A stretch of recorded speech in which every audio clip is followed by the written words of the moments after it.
Good evening. Your Excellencies, High Commissioners and Ambassadors present, distinguished guests, academicians, and the panelists. It's a pleasure to be here today. Thank you indeed for the invitation. But it's very exciting to see that you are gathered here to speak to reclaiming our heritage, our culture, our languages, and our dressing. Now, what Mr. Ruba said, I think General Tafir will be very excited, and I'll tell you about it.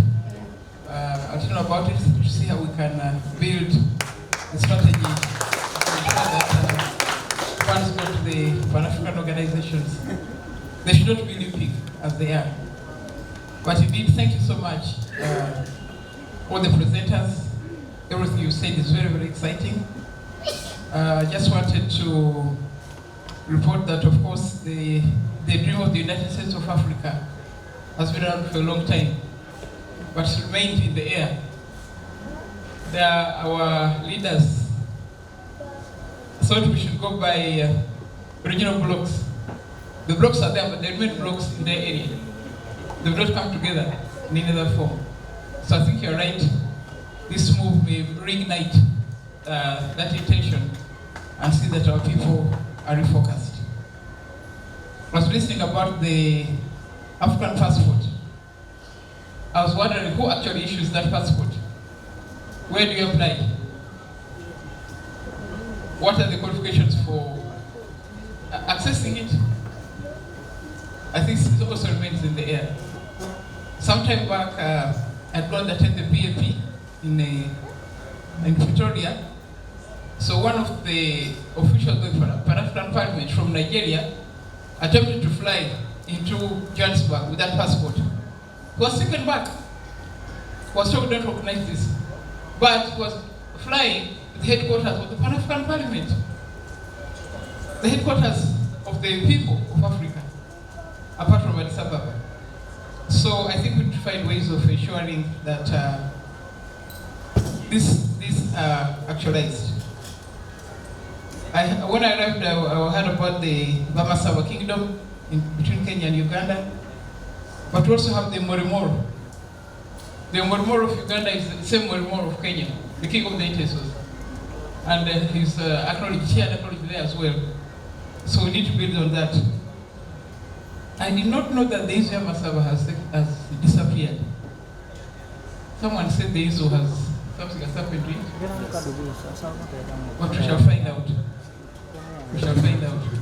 However, in my ministry, we have been making some efforts to bring together our people, starting with our peace caravan between the Karambujong, between the Turkanas, the Pokots, and the Maasais, the East African community.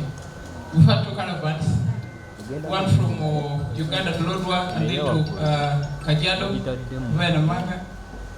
And then another one we assembled in Moroto, to the Tepes, the Didinga. I was shocked to hear that they are all speaking the same language. All of them were speaking the same language. It was very, very interesting. They were completely at peace with one another. Last April, we had the big meeting of the Article of East Africa, including the Ethiopians. They were here in Soroti for a 3-day meeting. So the people are pushing the government to do something. On the 2nd of January this year, I went with the head of state to Kisumu.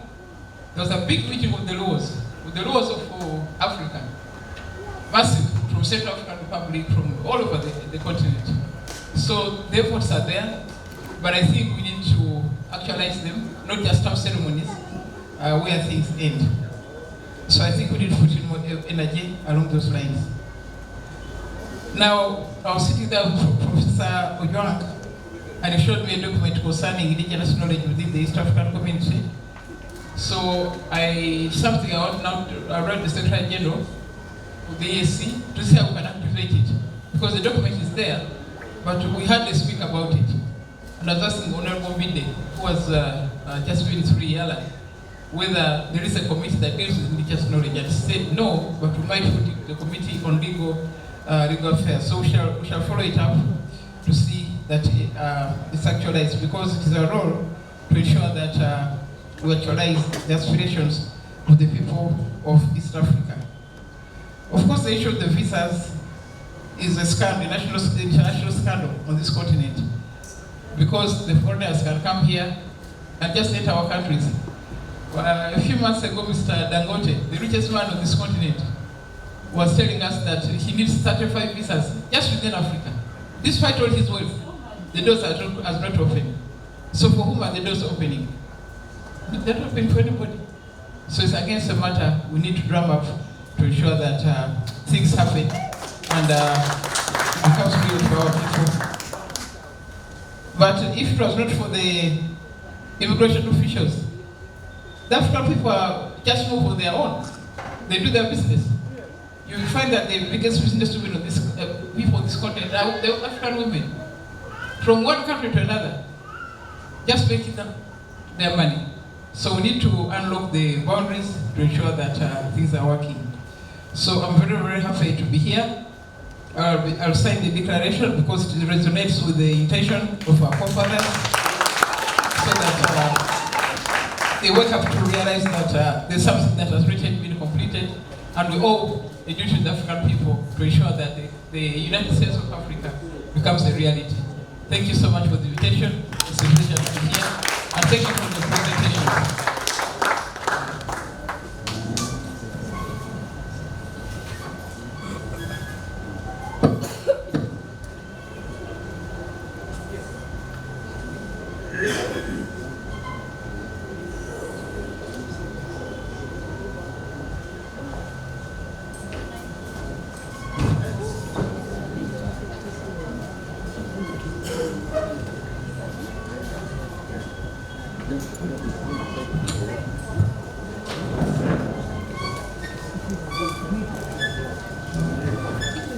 So, Right Honorable Rebecca Kadaaga is going to be the first one to sign the declaration.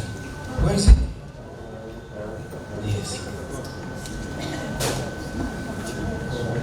A bit of leeway so we can have some live coverage from the cameras that are behind us, please. Those of you who are in the front, if you've taken your pictures, please move aside so the cameras in the back can also capture the event, please.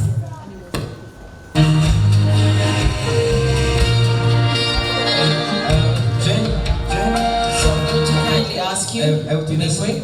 I will be the second to sign. Then, then I take it from there. Yeah, this signing is not for the faint of heart. It's for the strong men and women of Africa. This day, people will remember that we sat at Fairway Boutique Hotel and courageous men and women penned their signatures to the declaration for a united Africa. Mr. Rumba will tell us where that document will be going. Hopefully not to NATO, but to African Union.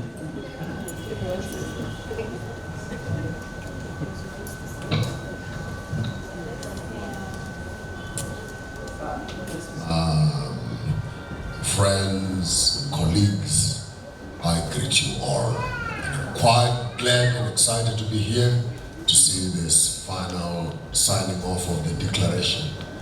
I will not waste your time with pleasantries. Let's get down to business as fast as we can. Put your hand on your head, say after me, this is how I think. Either if your hand is not on your head, you don't have what I'm asking for, or English is a problem. Put your hand, this is how I think. This is how I think. Like you believe it, this is how I think. This is how I think. Some of us have heads, but they are cosmetic centers. We spend more time fixing them than putting stuff into them. You know, let me just move a bit for acoustics. So this is how I think. Put your hand on your heart. Say after me, this is how I feel. This is how I feel. I'm like you believe it, this is how I feel. This is how I feel. Put your hand in your hand, saying after me, this is how I do. This is how I do. There are only three things we must do as Africans. We must calibrate our minds with correct thinking. We must recolonize ourselves with ourselves. because we're not monkeying around that. Life would not leave us a vacuum. If we don't recapture ourselves. Someone was even saying to me, Maponga, once in a while you put propaganda on your faith page. I said, why? I said, as long as the propaganda is positive, in the direction that we want to go. CNA is full of propaganda, BBC is full of propaganda, Al Jazeera is full of propaganda, you don't have a problem. But when I put propaganda that Africa is uniting, you want to come around with some AI, what? I said, no, once in a while, when I see what I like, I talk about it. We need to start recalibrating the quality of our thinking. Ladies and gentlemen, let's change the quality of our conversation. Things that we say. This thing of talking too much about soccer and sports and talking about politics of politics. Politics is entertainment for the poor. But I'm telling you, for 63 years, we have been voting. But we don't see this thing working called democracy. So I happen to be one of the thinkers amongst you, and I will not waste your time. This thing does not work. All right? We're now coming with strategy. A bad strategy, implemented violently, succeeds. And a good strategy that is not implemented at all remains on the shelf for a very long time. And I think sooner or later, you ambassadors are here and fellow politicians are here. I may have to resort to some strategies that will show. I may have to start mobilizing young people, and we just walk through those borders and we bend them. Because they don't serve any professional, progressive purpose. We have been telling you we want to walk here. We want to walk. And you government officials are the problem to our movement. Because you can walk through from Egypt to South Africa. You will never find a place where one tribe stops and another tribe begins. You can't put a ruler and draw and say the Luos stop here, and then the Maasai start here, and then the Chewas start. There's nothing. We grow into each other like a beautiful river that flows through the continent. Every African is connected to another, and we're one big family. So this whole thing of borders is an economic business. I don't know who got the contract for printing those passports and printing that money, whether it's worth anything or it's worth nothing, but keep on printing, keep on printing. That thing is not working. This generation you are looking at, the young boys and girls are going to walk up to those borders and bend those borders. Some of you who call yourself presidents, you are going to get stoned by your very members, because we cannot put you into power, and then you come around with security people to protect us, to protect yourself from us who put you in power. No, it's us who need security from you, because you are the thief and you are the murderer amongst us. So we don't need to fear you if we put you into power.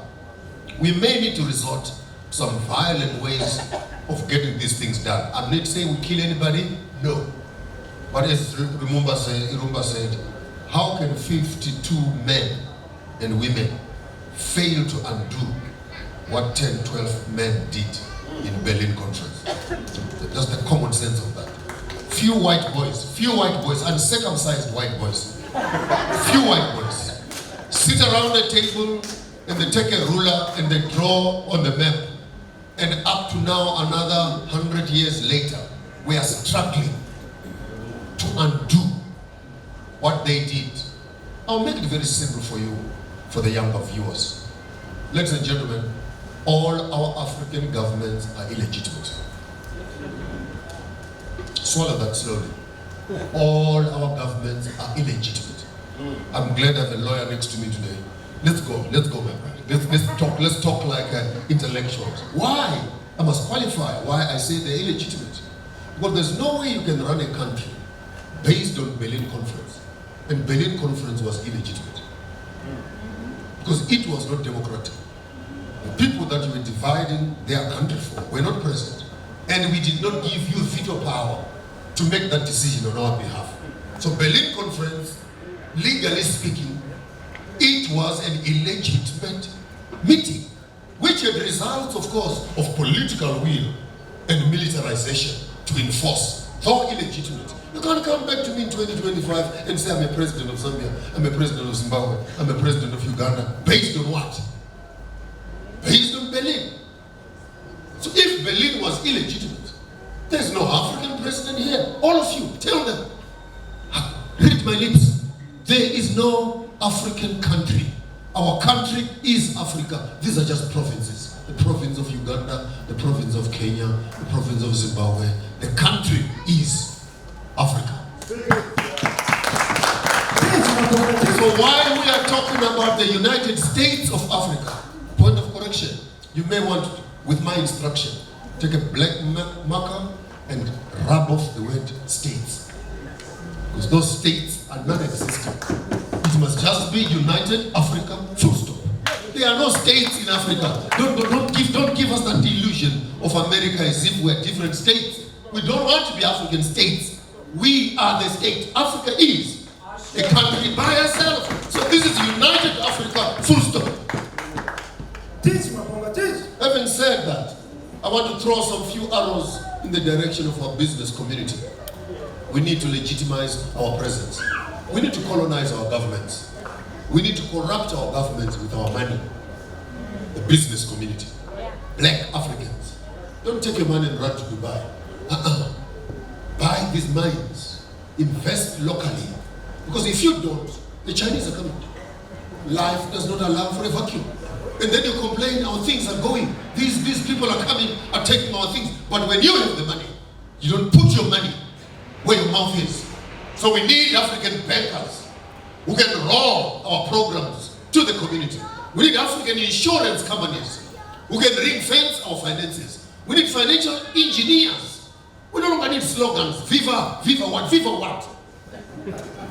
We're no longer going to battle here. We are going to the boardrooms of international business conversations. We need some people who understand the guerrilla warfare of finance. How do we transform our economies? I'll give you just one little illustration and I sit down. We needed to start studying first. Thank you, Professor. We need to start creating an educational system that teaches children about their resources that they're standing on. First things first. Don't tell me how many legs does a grasshopper have. Tell me what is underneath my feet. What is at the bottom here? Yeah. Tell me what is on top of the ground. Me, human resource. Tell me what is above my head. Technologies. When you don't have nothing to do with the air, you can even sell airtime. There's business in the air here. There's business here. There's business here. Three things only that an African child must understand. What am I standing on? Who is standing on it? And what is above his head and her head? If we can begin to orient our children on how to access these resources, not just access them, then beneficiate them. Not just beneficiate them, then manufacture them. Not just manufacture them, then distribute them, market them, and the access of it for the international community. What am I talking about? Start building value chains. Start building value chains. The Ankole cows are most popular and most resilient. I don't know why we can't fill up the Africa with those Ankole cows. Back to ancient Egypt. Increase the breed. You are Ugandans, you're one of the biggest stock of these things. There's no reason why these animals cannot fill up the entire continent and repopulate ourselves with a proper breed of cattle. Creating value chains. You know how much is one Ankole cow in South Africa? One. Kuluma. One Ankole cow. How much will it cost you in South Africa? Those things are worth billions. You have them walking around here for 200,000 Ugandan shillings in whatever you're selling them for here, and you don't know you're sitting on a world market where these things are good for milk, good for bones, good for skins, resilient, and etc. And until we begin to look at ourselves as Africans as the market that consumes our products. Look at Malawi. Starvation is coming their way. Ask me why. Most popular, known in the world for making one of the best teas. Tea. Who eats tea?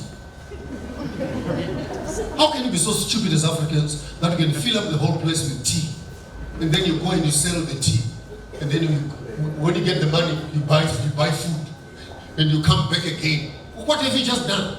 Which part of this is confusing? That you can plant cocoa and coffee, whatever it is, and then you go and sell the coffee, and you come back home to a hungry stomach. Which part of this don't you understand? Would rather cut off this tea business. Take some of that land for productive of food. That's right. Food first. You're going to be supplying coffee and coffee. Every time at lunch hour in Germany, they are sipping your coffee. And all they give you some coins. And land is there. Let's learn how to utilize land. It's not agriculture. It is agriculture. That's right. The culture of food. That's right. The culture of seeds. The culture of preparing the food. The health of the food itself is an entire lesson when you talk about agriculture. Teach, Maponga. It's not food.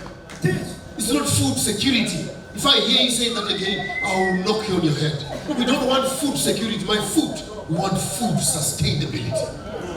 One that can regenerate itself and duplicate itself and go further. We create our value chains. We share one with another. We begin to talk about capturing our governments. Capturing our... So all of you guys with money, I'm teaching you the quickest way to corrupt the government is the fastest way also of moving forward. And when you make money with government, don't be embarrassed to spend that money in the place where you have made it. Come on. If we trust you with our money, we must be good enough to share that money with you. So we are looking for serious businessmen. I wish I could have another 100 Dangotes around the continent who can solve the oil problem, solve the car manufacturing problem, solve the solar system problem. Here we are in Zimbabwe, South Africa, shipping out platinum in tons and tons into China. They take raw materials. They don't even tell you in one platinum ore there are 14 other minerals they are not paying for. They're just paying for the raw material only, which is stones of platinum. And then these things go somewhere very far. And then they come back as lithium batteries. And we are paying an arm and a leg. How stupid can we be as Africans? Tell me that you are all engineers here? Engineer, electrical engineer. Magma summa cum laude from the university. Up to now you still cannot help Uganda to make one lithium battery. For crying out loud, if you are stupid like me, just buy one and then dismantle it. Then look inside what is there and try and make it again. That's how China built its economy. We call that reverse re-engineering. Hello, somebody? Reverse? Go buy some caterpillars and break them to pieces. And then manufacture the new pieces, assemble it. Don't even call it Zomyo, call it Kabuta, anything that you want. Give it a local name. China, that's what they're doing with cell phones, with clothes, with technology, with cars, with computers. Some of that technology they've not discovered it themselves. They buy it from the West, re-engineer it. This is what we want to start seeing in our schools, gentlemen. No more writing 10 papers. Exactly. And then you come to a conference, they've got small little blue thing in their heads. The problem is somewhere here. The problem is, no, it's not there. The problem is here. Yeah. It's not on the wall. We needed to start moving, ladies and gentlemen, towards a reconciliation of our systems. Our banking systems must speak to our government institutions. And you who are busy doing law, that law is illegitimate also. Ask me why. The first paragraph in the law is jurisdiction. By definition, Roman Dutch law. Right. Africans, please walk away. This is wrong and this is Dutch. Uganda, what are you doing with the Roman Dutch law? That law has its own God, has its own wives, has its own property rights, has its own business terms, has its own legal and illegal things, some of which are quite offensive to us. You can't walk to an African person and say you belong to the Witchcraft Act because they're eating herbs. And herbs are not allowed because the Constitution says before you give someone tablets, they should have been tested. Go to hell! We've been here for millions of years eating these herbs. What are the you want? What test do you want? Oh, the white man must put it in a test tube. And then only after he has approved it, then it is good enough for eating. I mean, do I look sick? I was born behind the kitchen in my grandmother's house. I didn't even get vaccination until I was grown up and old for schooling purposes. But whoever treats a person that is not sick is a witch. These laws have no relationship with us. They don't even know who owns the land. And when two people are discussing land that belongs to another, theft is rife. Put the bank here, put the bank here, and put the government here. And they start talking about land which belongs to the kings. Someone is getting stolen. Someone is getting robbed right there. So this concept of using the foreign forms of governance, we need you as young men who can now sit down and re-engineer what can we call a common law amongst us as Africans. I'll educate you quickly.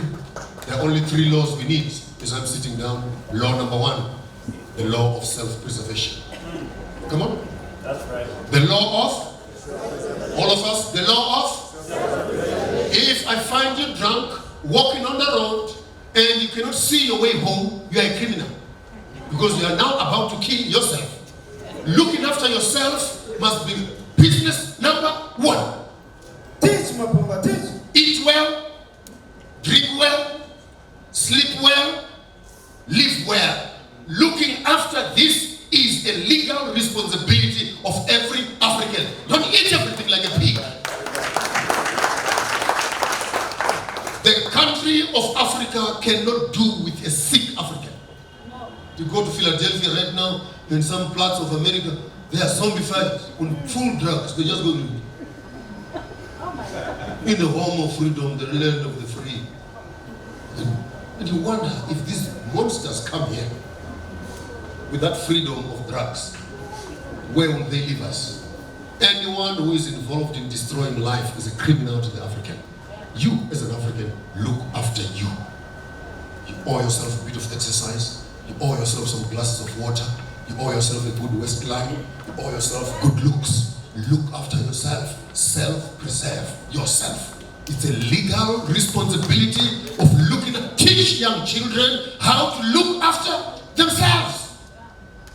We're not the vagabonds that are walking around the town here who are a mess to all of us. Number 2, the law of establishing families. That's the second law. Here you put all your legalities around the setting up of homes in an African culture. How are homes established? Husband and wives. How are children? In the event the husband dies, what do we do? You have 4 children now, madam. I die as your husband. Can you go and remarry another man from across the river and take my children to be brought up by another man who does not know me, who ends up abusing my children? Or is it safer for me as a young brother to call my other young brother and say, hey, your brother has died, please take over here. So at least the uncle is in the house. Or then you say you're Christians. The Bible didn't say so. When that other man died, in the same Bible, he claimed to be Christians. Say to the man, your brother is dying, please. Continue. And then the man, God killed him. You remember the story. So we need land laws of family establishments and the dynamics. When you cannot have children, what must you do? You must do through surrogacy. Go and buy some foreign sperms in the bank and produce things that you don't know. Some criminals who are busy masturbating over a video. And then you want to produce that as a child? You want to produce that as a child? When we have our own African methods of managing infertility, from the corners of negotiating with sister wives, negotiating with uncles and cousins, and making sure that this issue is resolved. Even in the event that a young sister can birth the child and give it to you to look after that child. I mean, don't you find this sensible and human? Yes, African. The laws of family establishment. Law number 3, honorable lawyer. The laws of estate. And how to do business on the land. How do we transact? How do we take guarantees from each other? And the first principle on law number 3, any man who sells land is a thief and is selling the future of his children. Land is unsellable. Because no one amongst us has the first receipt from the one who created it. So here's your land and you paid.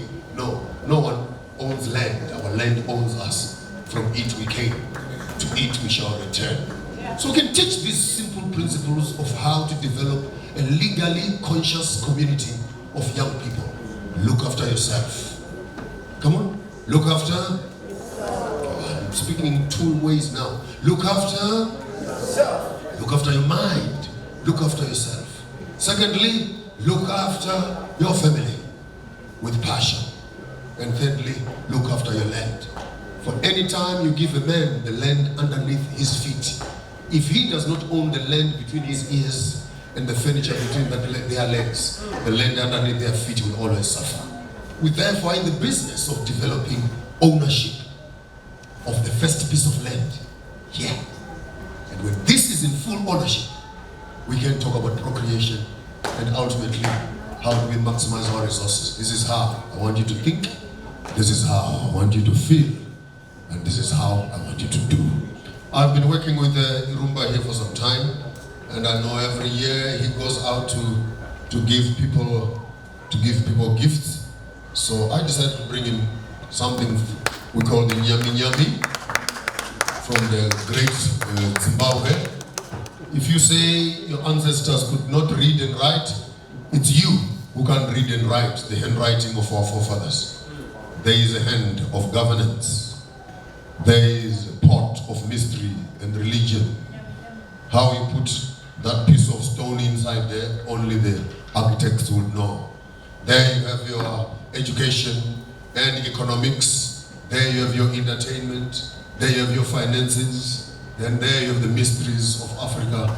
All the 7 lessons of the development of Africa, from governance to education to commerce and business to entertainment, to sports and recreation, spirituality, health and technology, all summarized from the previous generation in form of an art. I hope that this piece of wood will find its place on your wall and constantly remind all of us that maybe our forefathers saw it before it happened. If we can read the handwritings of our forefathers, we may unlock the mysteries of the future.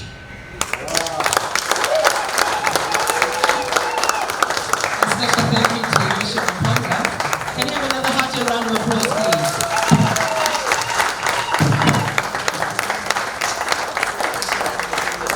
Mr. Luba is being knighted.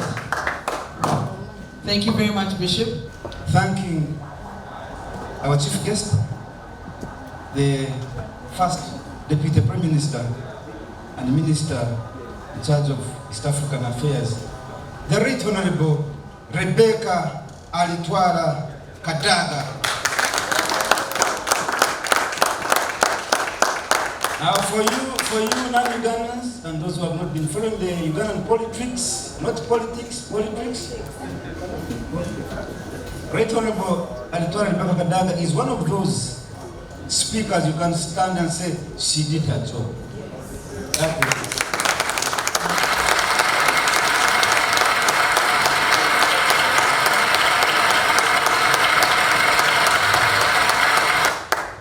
Let me also take the opportunity to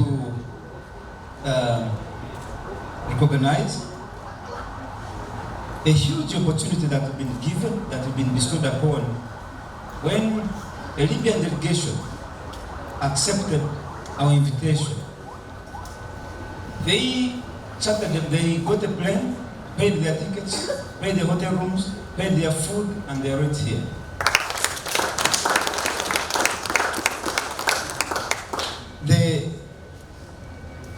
You see, their names are a bit complicated. Let me try. But you forgive me, we made a deal since yesterday. Isn't it? You forgive me. His Excellency Abdul Salam Elgi is the Director, Department of African Affairs. The Ambassador Abdul Salam, if you could stand up kindly for recognition. From Libya, and the delegation he led also consists of Mr. Muhammad N.O. Al-Kat. Mr. Muhammad is in charge of East African affairs. So they sent us the right people. Not the one in charge of America, they sent them to Uganda. They sent us the one in charge of our issues. They sent them so that we can have some issues solved. I want to thank you very much for accepting our invitation. Let me also take the honor to recognize the ambassador of Venezuela. Excellency, her name is also my problem. Fernandez, the ambassador of Venezuela. I also want to thank you for coming. I also have the ambassador, a very good friend of mine for now 2 years, I think. And the friendship is stronger than 10 years. The ambassador of Algeria, I now call him Comrade. Comrade Amran, thank you for accepting invitation. The ambassador of Sarahawi, I bless him. Yeah, thank you for coming also. The ambassador of Sarahawi. I also would like to appreciate every other year when I invite him. He's one of the few guests who actually do not ask you for a return ticket. When you say, I want you to come to Kampala, he says when and what is the purpose. If the purpose is Africa, he will come. Bishop Maponga. Okay. The other one is Ayoki Matthew from USA, Washington, D.C. I think he has excused himself. This guy, ladies and gentlemen, in this struggle, there are many things that we go through, but people don't actually realize. There are some people who think we are making money, when they are not even giving it to us, but they think we are making. And first give it to me, then accuse me. Our agenda is completely different. It's not about money. No. There is a reason why a white man wants you to be called Andrew, not Irungu. Who paid him? Did you? So there is a reason. Professor Ojwang Jeremiah from Nairobi, Kenya. I had invited him last year. Because at his age, you have to forgive him. Today he can be okay, tomorrow he tells you I'm not okay. What are you going to do? You postpone the event. So I have been waiting for him since last August 30th. He has made the year today. He has answered the invitation today.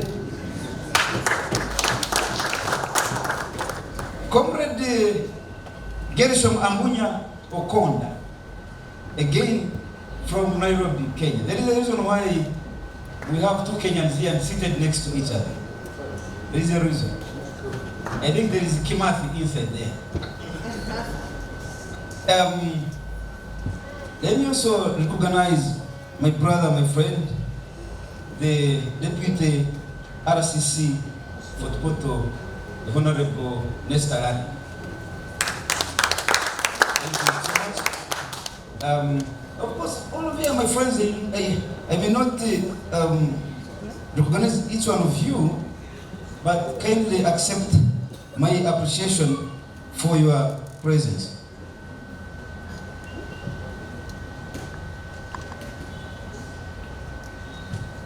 I also want to recognize the presence of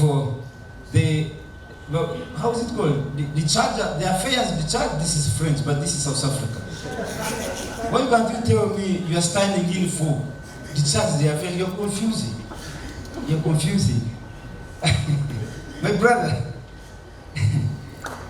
when the ambassador of South Africa is not yet appointed, he's in charge. So when you want a visa, you go to him. And his first secretary, Mr. Ibn Williams. Thank you for coming. And Prince Wasaja, you're also welcome. Thank you so much for always accepting our invitation. And so I am being advised that before I speak, it is only fair that I ask the Libyan delegation to come and make their presentation, and then I come after and make my speech. And who am I to disobey an order from the organizers of the event? So without further ado, I will request you to come and make your speech.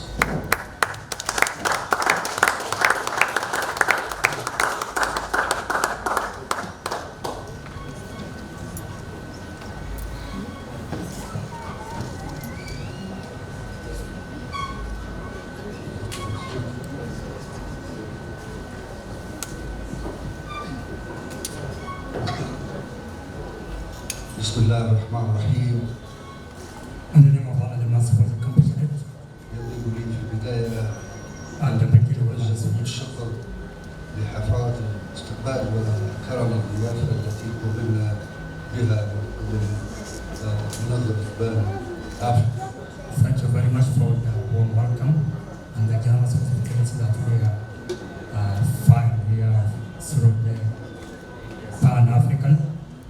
أوجه التحية للسيد نائب رئيس الحكومة ووزير الشرق أفريقيا شؤون شرق أفريقيا بحضورها لهذا التجمع الأفريقي.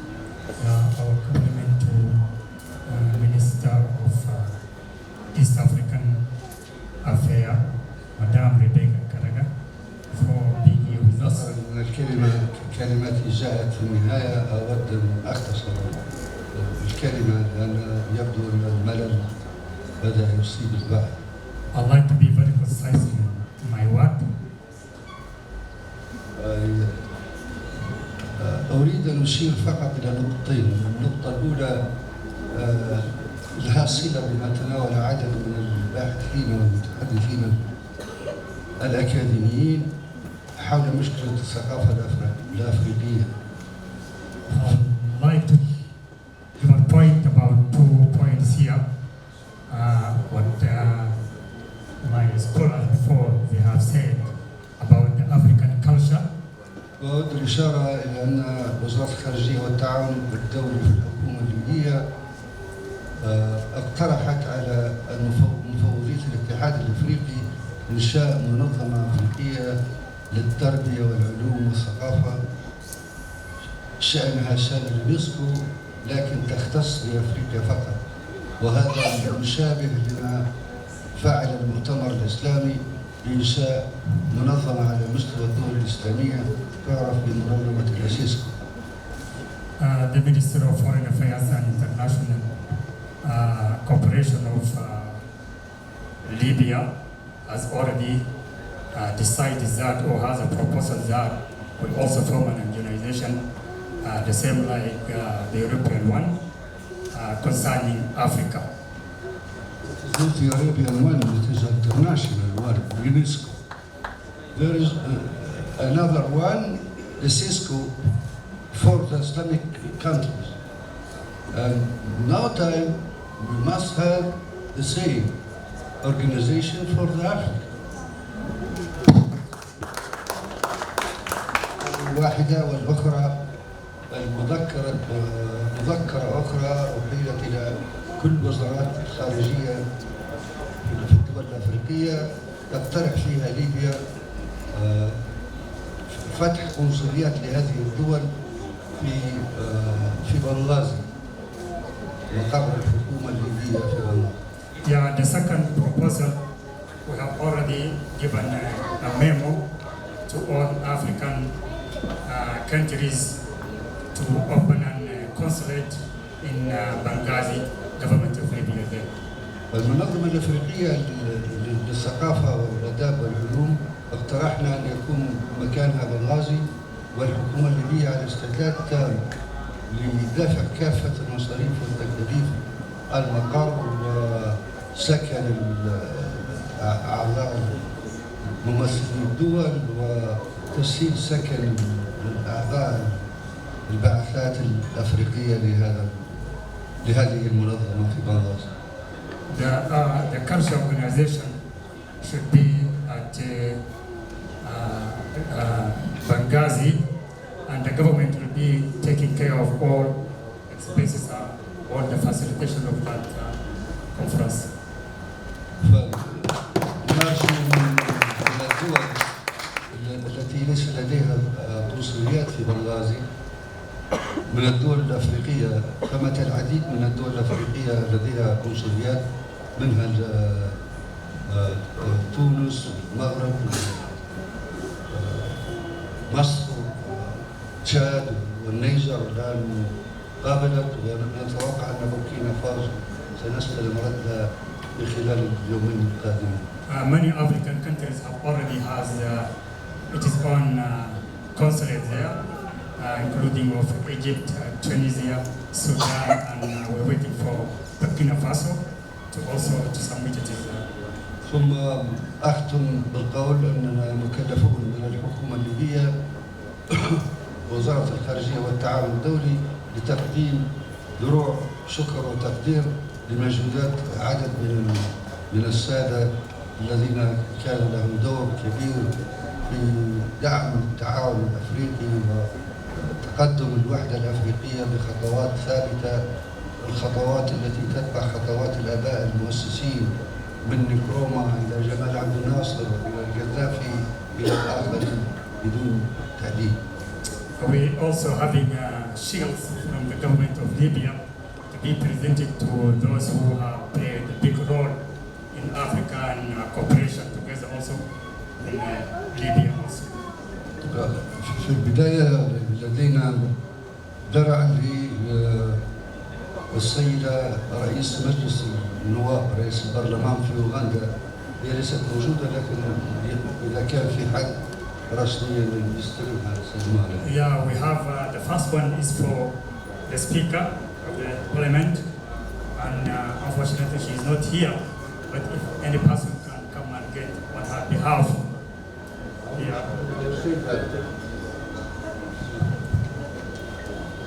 Thank you very much. الثانية مقدمة للسيدة نائب رئيس الوزراء في أوغندا ووزير شرق أفريقيا. The second one is for Minister of East African Affairs, Madame Rebecca.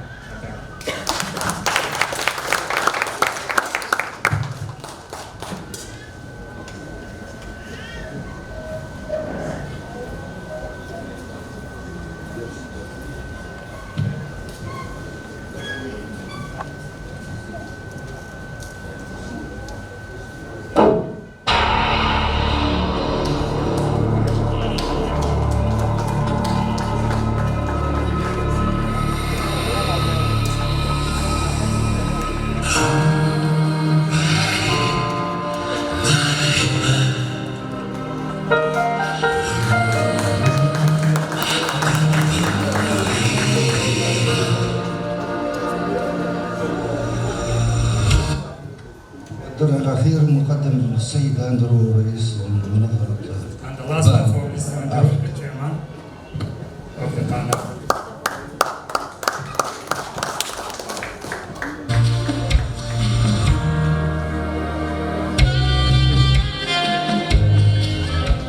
أشكركم جميعا والسلام عليكم ورحمة الله.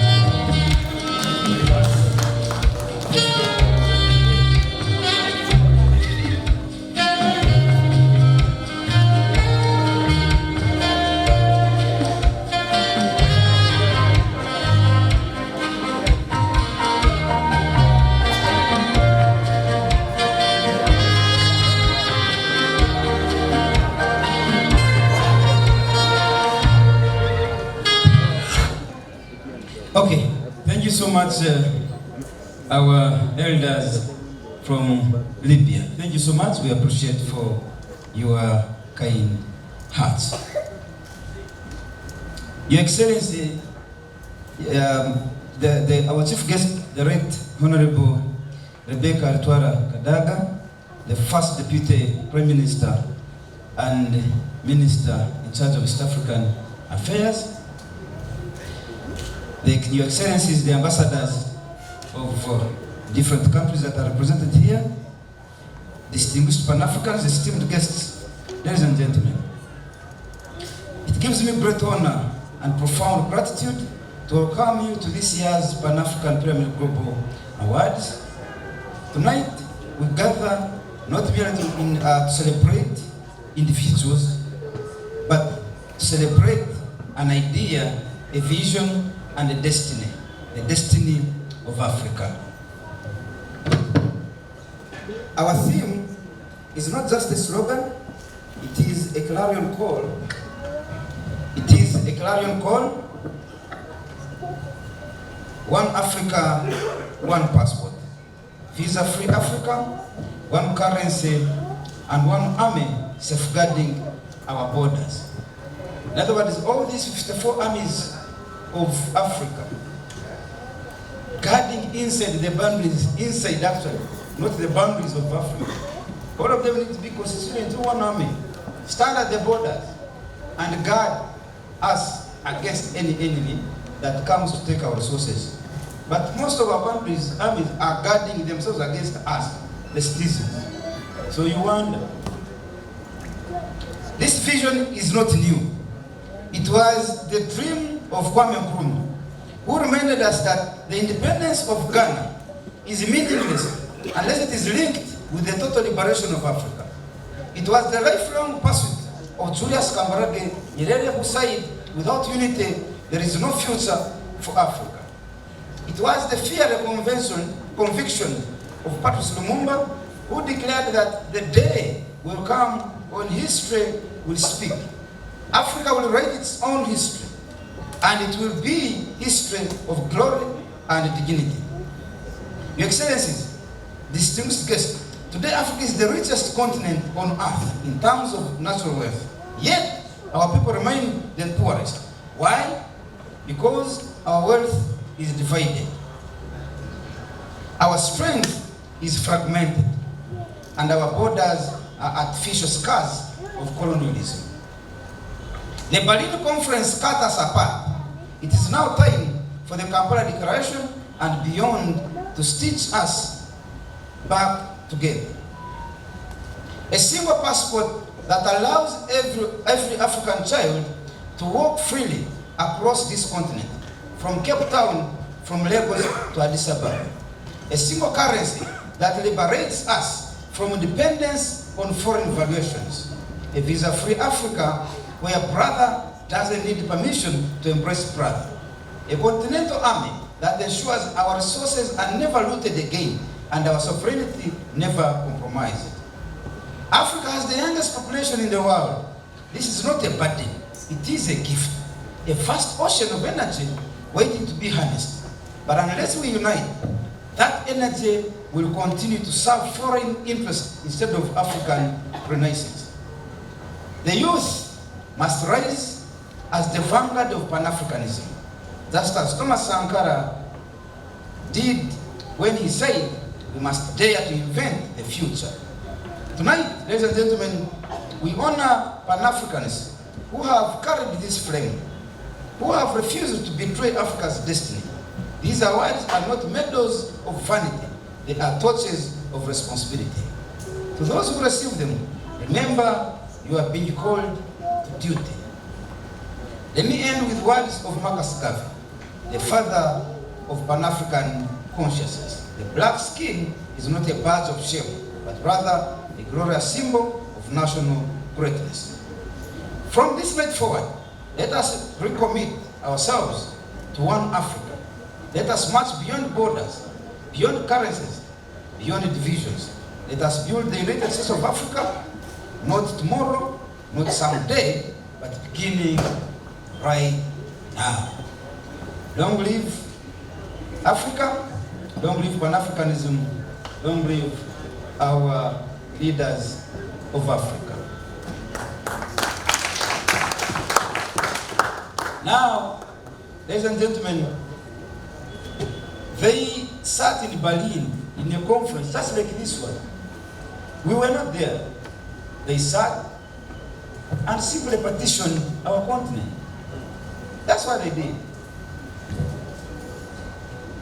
But the question is, what magic do they have that we don't? If they manage to sit and divide us, what's the problem with us sitting and connect ourselves again? What's the problem? I think the problem has been the 54 African presidents.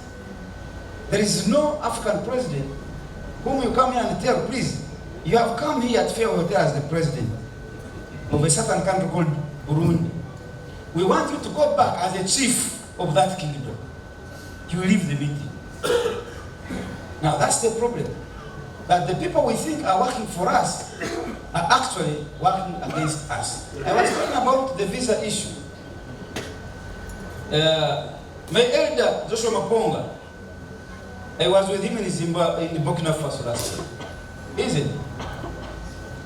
Imagine people invited by the head of state. But what we found at the airport is something that somehow needs some urgent attention. And that's just one country. But this is true to all the 54.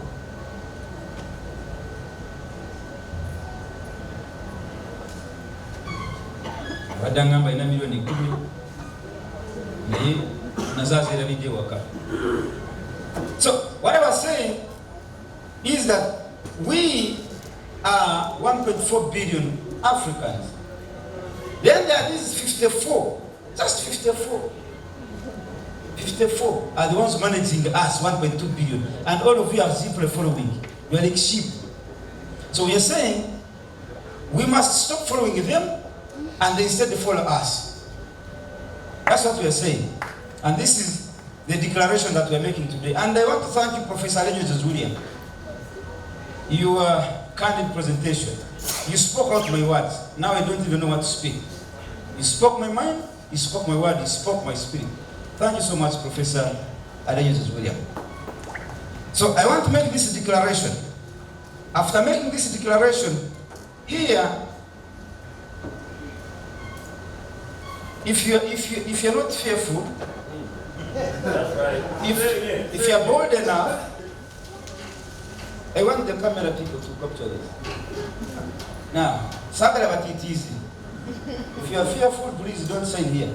Don't be scared. This is the declaration to go back to what we used to be. You're going to put here your name, passport ID, let us leave it for the meantime. But you can put your telephone number and your email. Yeah, this one. When you send this, it means you agree with us that Africa should be one. So I'm going to make a proclamation of this Kampala Declaration, and then I will be the first to sign. And if the chief guest, the Right Honorable Hon Kadaaga, also agrees that we need to unite, she should also come and sign right after me. The Kampala Declaration for United States of Africa, adopted at the 8th Pan-African Pyramid Global Awards 2025 and 11th Anniversary Dinner at Kampala, Uganda, dated August 30th, 2025. We, the sons and daughters of Africa, gathered in Kampala, Uganda, not in America, we're in Kampala, in the spirit of Pan-Africanism, send revolutionary greetings to our brothers and sisters across the continent and the diaspora. Guided by the timeless Nguni wisdom, Umuntu, Ngumuntu, Ngabantu, I am because we are. We reaffirm our collective destiny as Africans, united in struggle, bound by shared history, and propelled by the vision of one sovereign and indivisible continent, Africa. This Kampala Declaration is both a covenant and a clarion call, a pledge to resist and all forces of imperialism, neo-colonialism, and external domination, and therefore to defend the dignity, sovereignty, and prosperity of Africa. We draw strength from eternal legacies of Kwame Nkrumah, Patrice Lumumba, Julius Kambarage Nyerere, Thomas Sankara, Muammar Gaddafi, Nelson Mandela, and I can't say Nelson Mandela without mentioning Winnie Mandela, Amilcar Cabral, Steve Biko, Marcus Garvey, Malcolm X, and Dr. Martin Luther King Jr. Giants whose sacrifices continue to light the path towards total liberation. Their blood and vision remind us that our struggle is far from over, and that the United States of Africa is not a dream, but an urgent necessity. Under the banner of One Africa, One Passport, we declare that the time has come for one continental passport, enabling all Africans both on the continent and in the diaspora to travel freely across our land without artificial borders. A visa-free Africa, restoring natural unity of our people. One African currency, to liberate our economies from foreign manipulation and to strengthen intra-African trade. A continental standby force to safeguard Africa's sovereignty, defend our territorial integrity, and ensure peace and security without external interference. An African continental government, the United States of Africa, embodying the dreams of our ancestors and the aspirations of our children.